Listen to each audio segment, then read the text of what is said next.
मुल्क भर की तरह नौशार अफरोज़ में भी कौमी यकजहती का दिन जोशो जज्बों से मनाया जा रहा है। नौशार अफरोज़ के ज़िले इंतज़ामिया की जानिब से डिप्टी कमिश्नर ऑफिस से लेकर प्रेस क्लब तक रैली निकाली गई।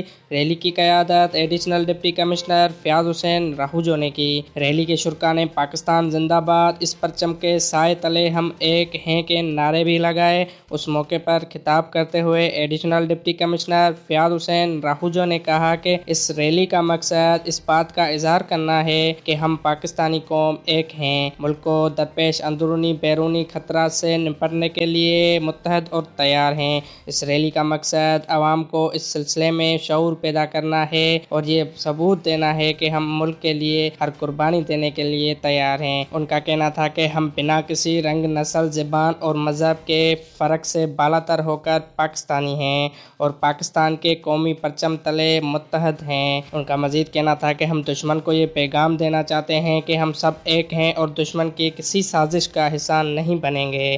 कैमरामैन सोहेल राजपर के साथ बाबर असगर अंसारी, राज न्यूज़, नौशार अफरोज़।